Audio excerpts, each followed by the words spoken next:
Chapter 10 Prophets of Israel. The Herd Promise. If the sons of Keturah represent the spreading fragrance of Abraham's blessing, then the sons of Ishmael embody the resilience of a divine promise heard in the depths of despair. His story begins not with privilege, but with providence, with an Egyptian maidservant named Hagar, the mother of a nation. Hagar, whose name means flight, lived up to it, fleeing twice into the wilderness. Yet in her exile, she became the first woman in Scripture to receive an angelic visit and to name God El Roi, the God who sees. Genesis 16:13. This was no ordinary encounter. God himself appeared to her, bestowing upon this Egyptian servant a promise that would echo through millennia. His son would become a great nation. From this moment of divine recognition came Ishmael, God hears, a name that forever proclaimed heaven's attention to the marginalized. Though Scripture describes him as a wild donkey of a man, this speaks not of savagery, but of an untamed, independent spirit forged in the wilderness. He became an archer, free-roaming and resilient, embodying the strength required to thrive in the harshest terrain.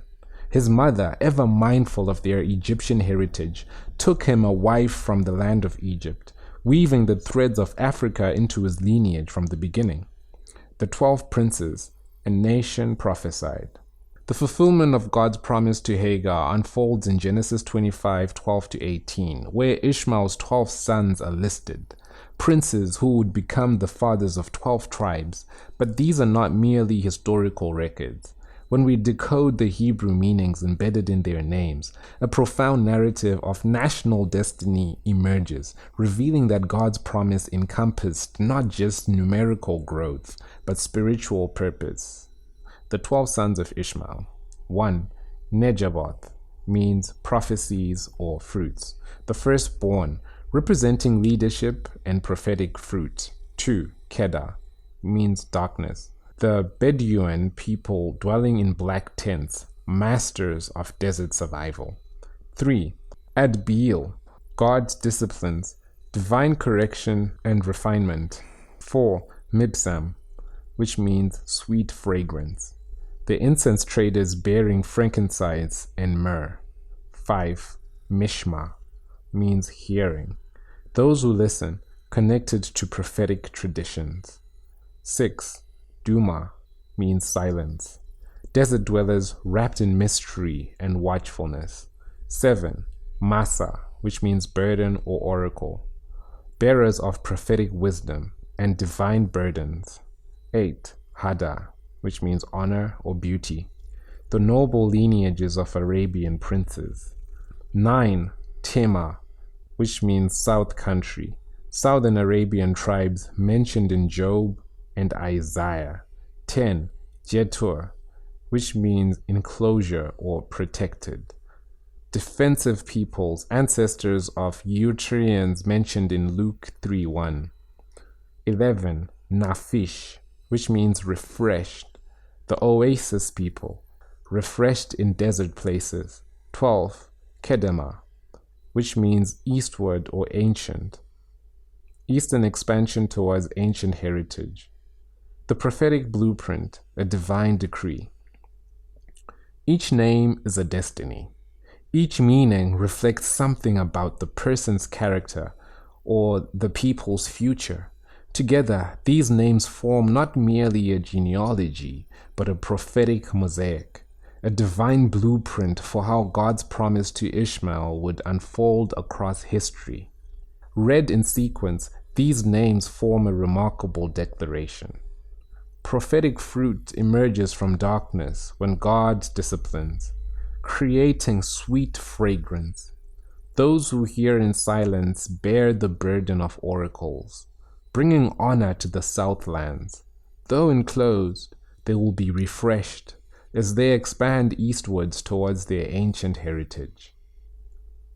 This is genealogy as prophecy. From Ishmael's lineage, comes a declaration that prophetic leadership would arise from dark and difficult circumstances. Through divine discipline, these peoples would become like sweet incense ascending before God. Those who learned to hear him in silent, barren places would become carriers of divine oracles, bringing honor and beauty to southern territories, though dwelling within protective boundaries. They would be spiritually refreshed and expand eastwards towards ancient truths and eternal covenants. The fulfillment in history and prophecy. This was no abstract promise. History bears witness to this fulfillment. Nejaboth became leaders among Arab tribes, known for their wisdom. Kedah became the Black Tents Bedouin people, masters of desert survival, whose skilled archers roamed the wilderness. Mibsam's descendants became the incense and spice traders, their caravans connecting continents with fragrant offerings. Massa produced oracular wisdom traditions preserved in Arabic literature, maintaining monotheistic tendencies that would later embrace Abrahamic faith. The Iturians, descended from Jetur, remained prominent even in the New Testament era mentioned in Luke 3:1 as a tribe north of Galilee. The trajectory is unmistakable. Beginning with the prophecy to Hagar in the wilderness, these peoples lived through desert hardship, where, refined by centuries of discipline, carried fragrances and wealth across trade routes, sometimes remained hidden in silence, bore their own prophetic burdens, and retained a profound sense of ancient honor and heritage. But the story does not end with earthly kingdoms and desert tribes.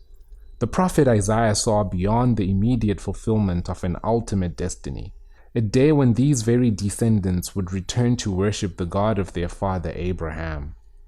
The multitude of camels shall cover you, the dromedaries of Midian and Ephah, all those from Sheba shall come.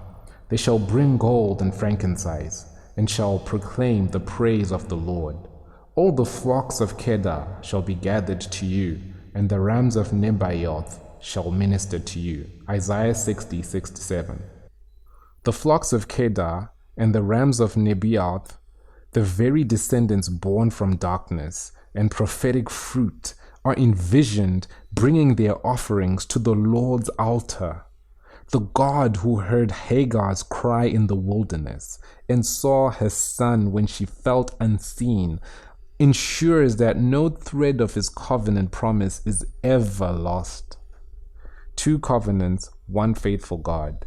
It is crucial to understand that Ishmael's blessing was not Isaac's curse, nor was Isaac's covenant Ishmael's rejection. Rather, Abraham's seed produced two distinct yet complementary streams of divine promise.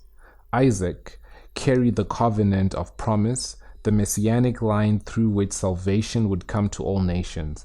His descendants would bear the oracles of God and bring forth the Redeemer. Ishmael and Keturah's sons carry the covenant of fruitfulness, the fulfillment of God's promise to make Abraham the father of many nations.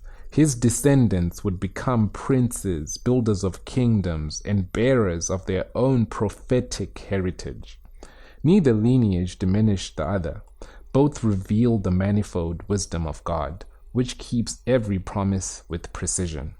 While Isaac inherited the covenant of Messiah, Ishmael inherited nations, princes, and wealth, exactly as God declared. The Apostle Paul in Galatians 4:21-31 uses Hagar and Sarah as an allegory to distinguish between bondage to law and freedom to Christ. Yet even within this spiritual typology, the historical reality remains. God made promises to Hagar, and God kept those promises. The allegory illustrates spiritual truth without erasing the literal fulfillment of prophecy in Ishmael's descendants. Synthesis: the tapestry of Abraham's seed. This is more than a family tree. This is a prophetic map revealing how God's promises unfold across nations and generations. When we step back and view the complete picture of Isaac's covenant line, Keturah's spreading influence, and Ishmael's enduring promise, we see a tapestry woven in divine intentionality. The genealogy of Ishmael reveals that God's promise to make him a great nation included not just numerical growth, but spiritual development and destiny. These 12 princes would lead peoples who would master the art of hearing God in barren places, become fragrant offerings refined through trials, carry prophetic burdens for their generations, bring beauty and honor to harsh territories, maintain covenant connections while expanding eastward. The lineage of Ishmael stands as an eternal testament that God's plans are grander than our partial understandings, weaving even the outcast and the wilderness dweller into his glorious redemptive tapestry. The God who sees, El Roy, and the God who hears, Ishmael, ensures that every promise spoken, every name recorded, every life lived serves his ultimate purpose. The ultimate fulfillment points towards the day when all of Abraham's children, through Isaac, Ishmael, and Keturah, will be united in worshiping the God of their father. The desert peoples will bring their prophetic gifts, their incense offerings, and their oracular wisdom to honor the Messiah who came to bless all nations through Abraham's seed.